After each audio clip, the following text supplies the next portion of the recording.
The Souls-like formula has grown over popularity over the last decade, and despite the success that From Software had with it, and arguably Team Ninja with Neo, many developers try to emulate it and have not managed to crack the code yet as to why all those elements come together to create an engaging experience. And despite the many games we've seen, they've all managed to mess up, whether it comes to the balance, the difficulty, or even just progression. A really recent example of this was me playing through Darksiders 3, which you'll find the playlist here on the channel. Maybe I'll include a link to it somewhere right now.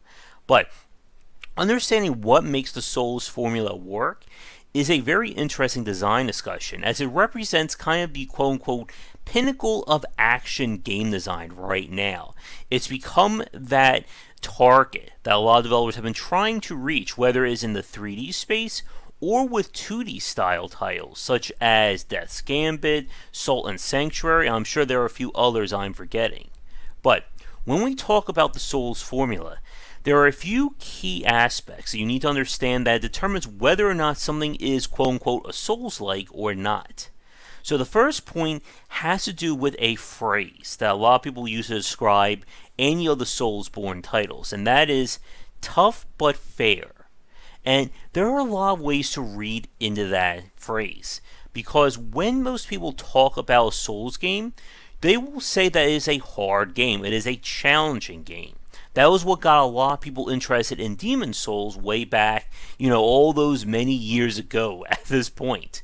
But tough but fair means that the game is balanced around a higher than normal difficulty or skill curve compared to other action games. Anyone who's played a Souls game for the first time will probably die at either the very first fight or very close to that. Because a lot of what makes the Souls formula work is very much akin to platforming. That is, it is about the player themselves understanding the game rather than any internal or in-game progression. You're never going to reach a point in a Souls title, much like a Mario platformer, that the game will essentially play itself. That you've leveled up enough that you can just, tank a boss fight in a Bloodborne or a Dark Souls 3. Just like how in a platformer, you'll never hit that point where the game will just say, here, let me take over, and because you leveled up enough, you'll skip an entire platforming section. And because of that, a lot of the Soulsborne or Souls-like design is built on the player mastering the mechanics, and then everything just gets easier from there. What that also means is that while the difficulty curve is higher at the start compared to other game designs, anyone who's played a Dark Souls or Souls-like knows that the game overall gets easier the further you play into it. Not because the enemies become weaker, not because the game decides to cut you a break, but because once you've learned the internal rules for combat and progression, everything else just falls into play. Now, with that said though, when you're playing a Souls-like, the game is getting harder. Enemies are becoming higher in terms of their abstracted stats, new enemy designs are introduced to challenge the player. But once you learn the basics and get that ingrained into your playstyle, everything else falls together like that. And this is one of the major points that a lot of other developers tend to mess up on. Because typically in an action game, it's always about escalating. You fight one enemy, now you fight 3 enemies. This guy was a boss, now they're a common enemy. And most action games will typically feature an arena-style battle, where all of a sudden the player gets trapped in an enclosed area, and then we get like 10 against 1, or maybe 5 waves of enemies that you have to fight. We saw this in God of War, we see this in Darksiders, we see this in many action titles. But that's not what makes good Souls-like design. Good Souls-like, and this takes us to the next point, has a weighted sense of combat to it. You can feel the heft of swinging your sword or dodging a move. There's a slower pace compared to other action games where it becomes very much hack and slashy, as you're just trying to mash how many attacks you can in the enemy in a short period of time. Sometimes it's because the enemies are too dangerous to let them live. Other times it's because they're very damage spongy, and you have to just keep hitting them to hopefully get the fight won. And the best Souls-likes design enemies to be interesting challenges, that they may not have tons of health, but getting those precious hit points in is another matter entirely, as anyone who fought the Lord of Cinder or Champion Gundyr in Dark Souls 3 can attest to. Another point is that enemy design in a Souls-like must be built on a random pattern design. Random pattern meaning the enemy will choose an attack from a pool of possible attacks based on proximity or the enemy's health. The enemy is never supposed to just repeat the same attack or the same 2 to 3 hit string again and again. And this is another big point where a lot of Souls-likes mess up on, that you can just repeat the same action over and over again because you know what the enemy's going to do.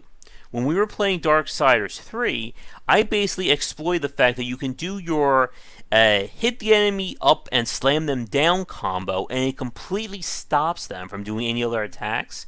And I did that endlessly from beginning to end on the highest difficulty. But again, the player should be feeling challenged by these enemies, and bosses should always be designed differently than normal enemies. In rare exceptions, you will not be fighting a boss again in any way, shape, or form in a Souls title. Of course, stuff like, the Capra Demon, and of course, the Greed Monster, the Greed Demon, something like that we fought again in Dark Souls 1, and then, of course, everybody's favorite fight, the Smelter Demon in Dark Souls 2. Now, the third point, what's another very major element, is that progression needs to be open from both a level design standpoint and from a character standpoint. You should have multiple ways of playing through a Souls-like, usually built on either melee range and magic, or just having different melee weapons that have their own style. Nioh was particularly good in this, with each weapon type having its own skill tree and combo line for the player to understand and master. But many lesser Souls-likes will not give the player any real means of growth when it comes to the character. Yes, you can unlock levels or perks like plus 2% attack damage, but that's not changing your build or changing how combat plays out. In Darksiders, you can only level up 3 attributes, and they don't unlock anything new. It's basically just raising your health by 15 points, letting you do 5% more damage, and stuff like that. But again, every build in the game should give the player options, and more importantly, every build should allow the player to win. It should never be a case where, oh, you chose knives? Well, guess what? This boss is completely immune to knife damage, so you're screwed. And we're going to switch to game footage in a second, but ultimately, Souls-like design is like designing a high-end sports car or a very high-quality watch. That's about a lot of little things that have to come together in order for everything to work. And when it doesn't work, or when one element is out of alignment, everything fails. And I really enjoy Souls-likes, because so much so that I wrote a book talking about my love about the Demon Souls formula. And I did that literally. And this is how you do a book promo in a video. And before we get to some footage, this is how you also do a Patreon plug. And now a quick shout out to the supporters over on patreon.com/GWBycer. So here we have one of the many fights in Darksiders 3. And to its credit, you do fight a lot of humanoid or kind of traditional enemies in a Souls-like in the game. But this is a great example of the limitations of the combat, as well as kind of the cheapness that we see lesser Souls-likes have. And what I mean by cheapness is that they will typically give enemies unique or otherwise engine-breaking advantages to try and add difficulty. Now, I want you to pay attention to this fight very carefully here. And this character is about to perform a move that there is no way of you dodging it or even preparing for it when she does it. It's going to be like a crouching thrust, not that one. But she should be doing it any second now. She also does a move where she will kind of do a slash just out of the blue, And again, there's no way of you dodging it by even paying attention to it. And that is not a good form of Souls design. Like I said, there's an ebb and flow. There it was, right there. Now, if you saw the speed, I know, I'll get back to my point in a second. If you saw the speed that she performed that attack, there was no way you would be able to dodge that move if you didn't already know that was coming. And that's why I'm constantly walking left or right around her to passively dodge that attack. Because otherwise, there's no way you're going to avoid that. And there it is again. But the point is, many developers will try to increase the difficulty of a Souls game by making the enemy essentially break their own rules. You'll see this in 2D Souls-likes where the character will attack in one direction, and then without any change in animation, immediately turn to track the player and hit them. Now, as the player, this is obviously a break or rule break in the design, because normally you're supposed to turn, let the animation play, and then attack. This is why, of course, attacking enemies in the back in most Souls-like is the optimal strategy. Now again, the developer did this to give the enemy an advantage or prevent the player from exploiting that. But in the same breath, you are breaking your own rules for engagement, and that is very unfair in a Souls-like design. Another point is when the camera is not properly showing or tracking the player. You may see that a little bit during this footage of Darksiders 3, but there were many examples of enemies attacking me off screen, attacks that the game wasn't properly showing, which made it impossible to dodge, and other examples. Near the end of the game, there's a fight with a boss where there is a continual death laser circling around the environment. I'm not kidding. And there were times where it would immediately come on screen without any warning from an on-screen indicator and would kill me before I had a chance to react. Another major point of lesser Souls-likes is that if you are going to have the enemies attack from multiple directions or fight multiple enemies at the same time, you need good and proper on-screen indicators. God of War is very guilty of this, with the on-screen indicators not really showing me exactly where enemies are coming from, or even giving me proper awareness as to off-screen attacks. And again, the player should not be fighting the UI or the rules of your game in a Souls-like. This is why the Soulsborne franchise works so well, because of how weighted combat was. Because of that flow to how attacks came and how everybody moved, it made it easier for the player to read enemies. At the same time, it also prevented the player from just being able to mash or spam attacks in order to get through fights.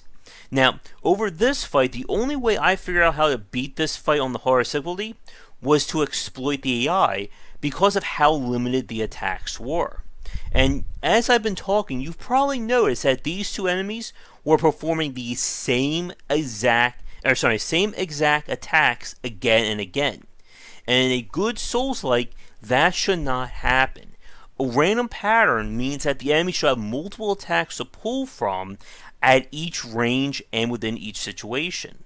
But here, due to how limited they are, I can exploit this to get the attack I want them to do, and then just dodge counter around it. And it works, but again, that's not how you should fight a boss in a Souls-like, or in a good Souls-like, I should say. And when it comes to Darksiders 3, again, it wears the guise of a Souls-like, but it misses all the points as to what makes this work. And like I said before we switched over, a good Souls-like is pretty much the pinnacle of action game design. And if any element is out of alignment, the whole thing just falls apart. And you see this more and more and here's my final point before we wrap it up. A good Souls-like must be balanced around one difficulty level. Because again, so much of what makes the Dark Souls or the Soulsborne formula work is the fact that it's built on a higher than normal skill curve, which then drops off as you master it. If you try to adjust the balance in either direction, the design doesn't work. If you make it too easy, then the player is not learning how the game works, and it will ultimately be harder for them the further they get in unless they cheese the whole thing. If you make it too hard or bump things up, then you run into situations where the player gets killed in 2 hits, which should never happen in a Souls-like, but happens in this game. Or you run into those annoying advantages that don't make any sense, such as the enemy, skipping animations or auto-tracking, and it just leads to frustration instead of the player feeling like they're being adequately challenged. So, with that said, we're going to wrap things up for today's critical thought. Be sure to come back for daily discussions on game design here and on game wisdom, where we examine the art and science of games. And, of course, if you would like to get mentioned on our Patreon thank you page, check out patreon.com/WBycer. But that's going to do it for now, and I will see everyone next video. If you're looking for another book about game design, be sure to check out my first title, 20 Essential Games to Study, out now. Thanks for watching the video. If you enjoyed things, be sure to do all the liking and subscribing that the kids are doing these days. Check out our Discord channel link down below where we hang out and chat game design, and come back later tonight for our regular streamings. But that's it, and tune in for more great content here and on Game Wisdom, where we examine the art and science of games.